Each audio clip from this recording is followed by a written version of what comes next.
یہ ہارا ہوا لشکر ہمیں نہیں ہرا سکتا. رشتہ دیوار ہے, ہار ان کا مقدر ہے. انہوں نے فیلئر کو دوبارہ سے ری انفورس کیا ہے, اور یہ اسٹریٹجیکلی بہت بڑی غلطی ہے ہماری اسٹیبلشمنٹ کی, جس نے بھی کیا ہے. لہٰذا اس شکست میں وہ بھی شریک ہے, اس تباہی میں وہ بھی شریک ہے جو ان کو لے کے آئے ہیں. ان کو جواب دینا پڑے گا, آج نہیں تو کل. لوگ قبروں سے بھی حساب لیتے ہیں, آج لوگ نہیں بھولیں گے. اس کا اصل مقصد یہ ہے کہ یہ جو گرفتاریاں ہو رہی ہیں, جو کریک ڈاؤن شروع ہے پارلیمنٹیرینز کے خلاف, ممبر پروونشل اسمبلیز کے خلاف, جو سینٹرل آفس ہے پاکستان کی سنگل لارجسٹ میجورٹی والی جو پارلیمنٹ کی پارٹی ہے, اس کے آفس کے اوپر جائیں تو اس وقت چھت پہ اس وقت بھی پولیس آپ کو معلوم ہے کہ موجود ہوگی. خواتین کو وہاں سے اریسٹ کیا گیا, وہاں ریکارڈ لے گئے, جو الیکشن ریکارڈ لے گئے. ہمارے مائنورٹی کے ممبرز آئے ہوئے تھے سندھ سے, وہ ابھی تک لاپتہ ہیں تینوں جو ہیں. وہ وہاں پہ آپ کو پتہ ہے ٹکٹس کے حوالے سے وہاں پہ آئے تھے. پھر ہمارا جو سٹاف تھا, جو بیچارے ملازم تھے, پیڈ تھے, ان کو وہاں سے لے گئے. سو یہ ہیرسمنٹ ہے, یہ فسطائیت ہے. اور روپسا موسٹ امپورٹنٹلی, اور آج وہ بڑے ٹرامیٹائز بھی نظر, جس طرح سے ان کو پیش کیا جا رہا تھا. آپ دیکھیں کہ وہ 70+ ان کی عمر ہے, کینسر سروائیور ہے.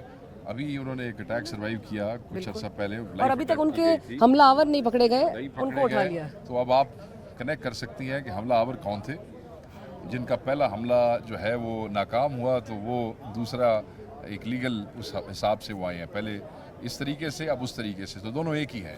یہ جنہوں نے اب پکڑا ہے, انہوں نے ہی پہلا حملہ کروایا تھا. ٹھیک ہے جی, یہ موجودہ حکومت سے کوئی ان سے مطالبہ نہیں ہے. دیکھا, ہمارا سب سے مطالبہ ہے فسطائیت کرنے والوں سے اور ان کو سپورٹ کرنے والوں سے. ہمارا سب سے مطالبہ, کیوں نہ کریں جو کوئی اس میں شامل ہے. ہم سب کو کہتے ہیں کہ آپ ٹھیک ہو جائیں. ملک کو آپ انارکی کی طرف لے کے جا رہے ہیں, ملک کو آپ تقسیم کی طرف لے کے جا رہے ہیں, ملک کو آپ تباہی کی طرف لے کے جا رہے ہیں. سوشل میڈیا ایکٹیوسٹ آپ کے اپنے بچے ہیں, اپنی قوم کے بچے ہیں, باہر کے نہیں ہیں. جب آپ ان کو اپنے لیے استعمال کریں تب وہ ٹھیک ہے. جس وقت وہ اپنے حق کی آواز اٹھائیں اس وقت وہ غلط ہے. نہیں, میں یہ سمجھتا ہوں کہ آپ کو مس گائیڈ کیا جا رہا ہے, یا آپ مس گائیڈ ہوئے ہیں. یہ تو وقت بتائے گا, جب نقصان بہت سارا ہو جائے گا, جب آپ اپنی جنریشن کو اپنا اس سے نفرت کے رشتے قائم کر بیٹھیں گے. یہ نفرت کے کانٹے بو رہے ہیں آپ, وہ پھر کل آپ کو معاف نہیں کریں گے. لوگ آپ کے ساتھ کھڑا ہونا, آپ کے ساتھ ریلیٹ ہونا پسند نہیں کریں گے. اس سے قوم کا نقصان ہوگا, صرف آپ کا نہیں, پوری قوم کا نقصان ہوگا. تو میں یہ سمجھتا ہوں کہ سنبھل جائیں, ابھی بھی وقت ہے.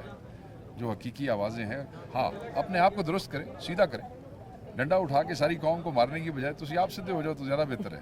بس شیخ صاحب, کل ایک پریس کانفرنس کے ذریعے ایک پیغام تو آپ کو دیا گیا ہے, سیاسی مافیا بھی قرار دے دیا گیا ہے, اور ڈیجیٹل دہشت گردی کی بھی بات ہو گئی ہے, اور عزم استحکام جہاں پر جس کے حوالے سے, اس آپریشن کے حوالے سے آپ کو ریزرویشن ہے, اس کی بھی کلیئرٹی لا دی گئی. دیکھیں, میں یہ سمجھتا ہوں کہ تک نہیں بنتا تھا کہ D G I S P R جو ہے وہ ایک ذمہ دار ایک آفس ہے, اور اس کو ایک پولیٹیکل پارٹی کی نمائندگی کرنا ان کے لیے نامناسب بات تھی. میں یہ سمجھتا ہوں کہ وہ اچھی بات نہیں تھی.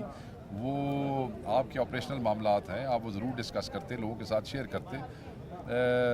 پارٹیوں کو ایک طرف تو آپ کہتے ہیں کہ ملک میں یونٹی چاہیے, پھر آپ ملک کی سب سے بڑی پارٹی کو کہتے ہیں کہ یہ انتشاری ٹولہ ہے. سو یہ آپ کس قسم کی یونٹی؟ ایک طرف بیانات آتے ہیں نا, آپ نے سنے ہوں گے, D G S P R ہی کہتے ہیں اتحاد چاہیے, فلان چاہیے. کون کہتے نہیں چاہیے؟ آئی ایگری ود ہم. بٹ دین اس طرح ہوتا ہے کہ آپ سب سے بڑی اس ملک کی پارٹی کو, جو آپ اندر سے جانتے ہیں کہ یہی سب سے بڑی پارٹی ہے, اسی نے کروڑوں ووٹ لیے ہیں, اسی کا اصل مینڈیٹ ہے, اس کو آپ کہتے ہیں انتشاری ٹولہ ہے. یعنی کہ آپ وہ 3.5 کروڑ لوگوں کو کہہ رہے ہیں سارے انتشاری ہیں. تو پھر پاکستان میں بچ کیا گیا پیچھے؟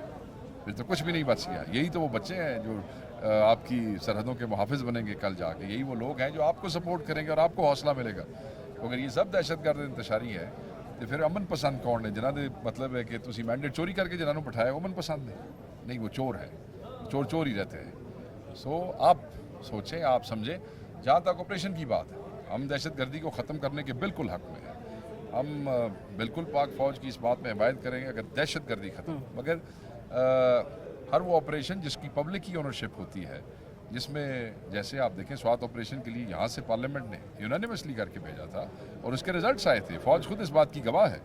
تو جو آپریشن لوگوں کے لیے, آپ لوگوں کو مصیبت سے بچانے کے لیے آپریشن کر رہے ہیں, تو اگر اس آپریشن سے لوگوں کے لیے مصیبتیں بڑھ جائیں تو آپ نے کیا کمال کیا؟ سو ہم یہ کہتے ہیں کہ آپ ضرور دہشت گردوں کو ماریں, آپ نہیں مارنا ہے, یہ آپ کی ذمہ داری ہے, اور فوج کا کام کیا ہے. مگر اگر آپ اس کی ایک پولیٹیکل اور ایک وہ اونرشپ لیں گے اسمبلی میں لا کے, آپ کا حوصلہ آپ کا عزم اور آپ کی کمٹمنٹ جو ہے وہ اس میں آپ دیکھیے کانفیڈنس کدھر جائے گا. رائٹ. اور آخر میں یہ بتا دیجیے شیخ صاحب کہ ڈیجیٹل دہشت گردی 9 مئی کے بیانیے کے بعد ایک ڈیجیٹل دہشت گردی کا بیانیہ جو آ گیا اس کو کاؤنٹر کرنے کے لیے تیار ہے؟ دیکھیں یہ تو میرے لیے ایک مزاحیہ سی بات ہے کہ ڈیجیٹل دہشت گرد مطلب ہے کہ میں اب اس کے اوپر کیا کہوں. کیا مجھے یہ بتائیں کہ یہ جو اپرائزنگز ہوئیں اور جو ریولیوشنز ہے دنیا میں اور یہ جو انقلاب آئے اور یہ سب کچھ ہوا فرانس میں چائنا میں نہیں میں پیچھے جا رہا ہوں. ٹھیک ہے یہ انقلاب فرانس کو لے لیں چائنا کی وہ لے لیں آگے جتنے ملک ہیں اس وقت تو سوشل میڈیا پلیٹ فارم نہیں تھے. تو ملک میں انتشار سوشل میڈیا پلیٹ فارم کی وجہ سے نہیں. پاورٹی انجسٹس کرپشن ڈاکہ چوری رول آف لا کا نہ ہونا پوری دنیا میں جب سوشل پلیٹ فارم نہیں تھے اپرائزنگز بغاوتیں انقلاب صرف انجسٹس کی وجہ سے آئے ہیں بدماشی کی وجہ سے آئے ہیں اسٹیٹ کا جو ایکسیسو اور ڈسپروپورشنیٹ یوز آف فورس ہے اس کی وجہ سے آتے ہیں. پورے پاکستان میں جو بجلی کی مہنگائی ہے جو آپ کے پیٹرول کی مہنگائی ہے اوورآل جو مہنگائی ہے پاکستان تحریک انصاف کے پاس اس وقت ایک خوبصورت گولڈن موقع ہے کہ اگر ہم چنگاری لگائیں تو ایسی آگ لگائیں کہ یہ آگ کبھی بجھ نہ سکے. لیکن ہم محب وطن لوگ ہیں ہم حکومت کو آپ کہتے ہیں کہ آپ پوٹینشیل رکھتے ہیں یہ پوٹینشیل ہے لوگوں میں ہے لوگ اکے ہوئے ہیں لوگ انتظار میں ہیں. یہ ہماری کریڈیبلٹی ہے کہ ہم نے روکا ہوا ہے یہ کسی غلط فہمی میں بیٹھے ہوئے ہیں. یہ ہماری اسٹریٹجیز ہیں کہ ہم ایسی آئپ کریٹ نہیں کرنا چاہ رہے. ہم نے ایوان کو رن کرنے میں جو ہے قانونی آئینی اپنا کردار ادا کیا. ہم چاہتے ہیں کہ جمہوریت آگے چلے لیکن جو رویہ حکومت کا ہمارے سامنے ہے اور اسپیشلی وہ رویہ کس وقت آیا جب ہمیں ریزرو سیٹس ہمیشہ یہ کہتے ہیں کہ جی آئین کی جو ہے وہ کہ منفی آرٹیکل 51 کی اگر ٹھیک تشریح ہوئی ہے اور پی ٹی آئی کو پی ٹی آئی کا رائٹ مل چکا ہے تو آئین کی بحالی ہوئی ہے کہ آئین ٹوٹ گیا ہے. میں تو حیران ہوں